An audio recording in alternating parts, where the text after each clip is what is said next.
Marc Blondel est sur le plateau du JT. Marc Blondel, ancien secrétaire général de Force ouvrière pendant 15 ans jusqu'en 2004 et aujourd'hui président de la Fédération de la libre pensée.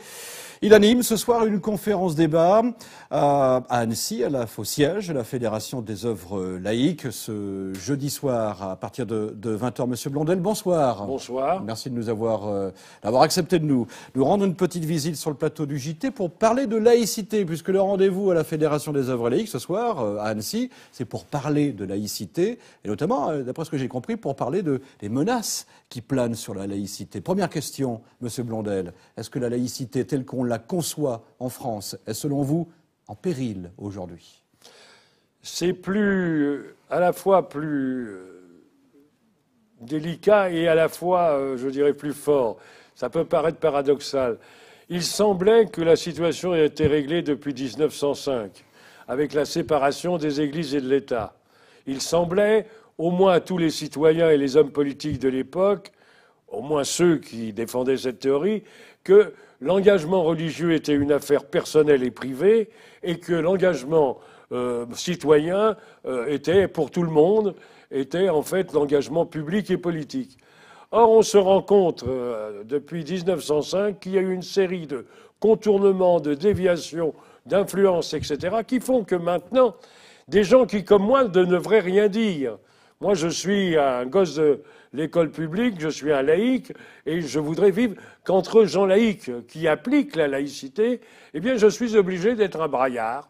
Et je suis obligé de dire, non, écoutez, il y en a assez, je ne sais plus qui dirige ce pays, je le dis tout à fait clairement.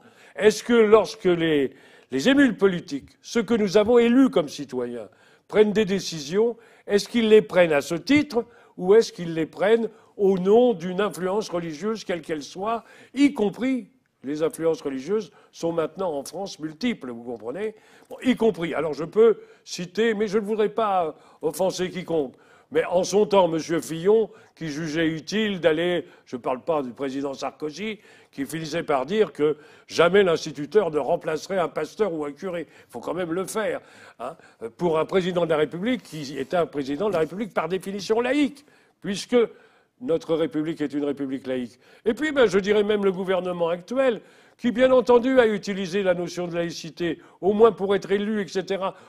Mais même M. Valls a jugé tout à fait utile l'autre jour d'aller tout simplement à une bénédiction, c'est-à-dire à une reconnaissance du rite religieux de quelqu'un qui appartenait à la religion en question. Et les choses que nous ne savons pas, qu'on peut rendre au grand public. Un exemple type, parce que ça compte dans la démarche. L'Europe.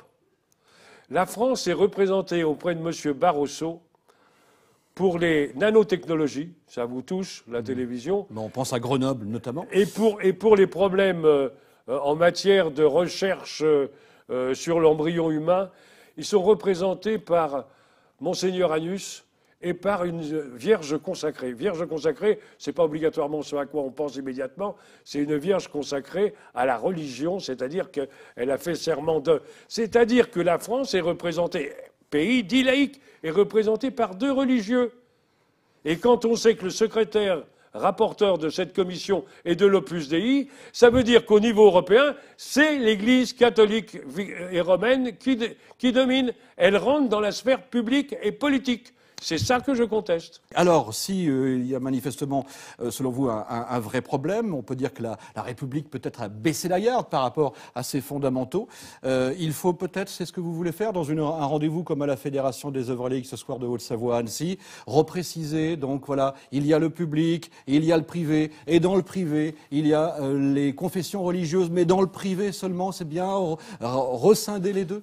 Je crois que vous avez parfaitement compris mon propos et j'espère que les téléspectateurs l'auront compris aussi. Oui. Et donc l'attaque est claire. Nous avons fait une campagne et nous sollicitons les signatures pour la suppression de la loi Debré. C'est la loi Debré en 1959 qui a permis tous les débordements. En disant, eh bien, l'État, et c'était déjà l'argument, l'État ne peut pas satisfaire tous les besoins en enseignement. Vous avez besoin de l'enseignement privé. Et ensuite, vous ne pouvez pas empêcher les parents qui veulent que leurs enfants soient Dans l'école publique ou privée, plutôt? Dans les écoles privées et accompagnées d'analyses religieuses, etc., il y avait bien les patronages, mais ils les ont fermés, les patronages. Maintenant, ça se fait dans les écoles privées. 17% des élèves sont dans les écoles privées.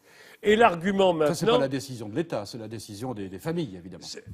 Non, c'est la décision de l'État, c'est l'État qui finance. Oui, non, mais le fait d'emmener des enfants dans une école privée, c'est pas l'État qui le décide. Oui, mais c'est l'État qui permet de le faire.